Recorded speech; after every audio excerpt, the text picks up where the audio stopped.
Alors, si l'on parle de patrimoine, on pense forcément ici au monastère royal de Brou, un édifice construit au début du XVIe siècle à l'initiative de Marguerite d'Autriche. C'est un édifice qui comprend une église funéraire, 3 cloîtres, des bâtiments conventuels qui accueillent aujourd'hui les collections du musée de Beaux-Arts et puis de magnifiques jardins.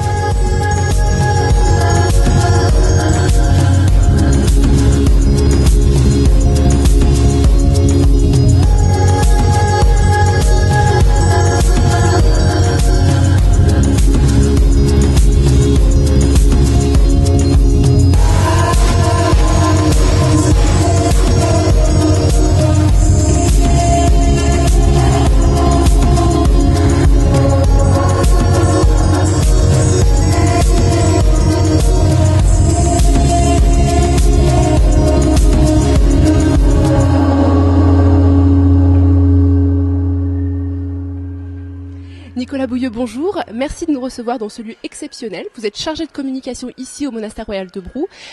Nicolas, qu'est-ce que c'est un monastère royal? Est-ce que vous pouvez nous raconter brièvement l'histoire de ce chef-d'œuvre? Au début du XVIe siècle, Marguerite d'Autriche décide de construire ce formidable monument, donc composé d'une église et de 3 cloîtres, pour abriter 3 somptueux tombeaux.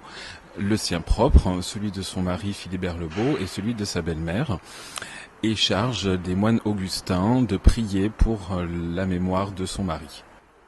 D'accord. Alors donc il se compose, on disait, d'une église funéraire, de 3 cloîtres, des bâtiments conventuels qui abritent les collections du musée municipal de Beaux-Arts. Ça fait beaucoup de choses, il y a des visites guidées. Et pour les enfants, qu'est-ce qu'on peut faire avec des enfants ici? Alors pour les enfants, nous avons un petit livret qui permet de suivre Alaric, un jeune moine rentré à l'âge de 9 ans à l'abbaye. Et donc les enfants pourront ainsi déambuler dans l'ensemble du monument, répondre à 2-3 questions et comprendre un petit peu comment était la vie à cette époque pour un jeune novice. D'accord. Et alors, moi j'ai une petite question subsidiaire. On raconte, alors info ou intox, qu'il y aurait un Brou secret, qu'il y aurait des galeries qui partiraient depuis le monastère de Brou et qui déboucheraient au centre-ville de Bourg-en-Bresse. Est-ce que c'est vrai? Est-ce que c'est faux? Alors, il y aurait effectivement des souterrains, mais qui ne conduiraient pas à Bourg-en-Bresse, mais à Pondin, où Marguerite d'Autriche avait sa résidence secondaire, donc son château à Pondin. Donc voilà, essayez de retrouver ce tunnel et puis vous arriverez à Pondin. Il y en a qui cherchent? Il y en a qui cherchent, bien sûr. D'accord. Merci Nicolas.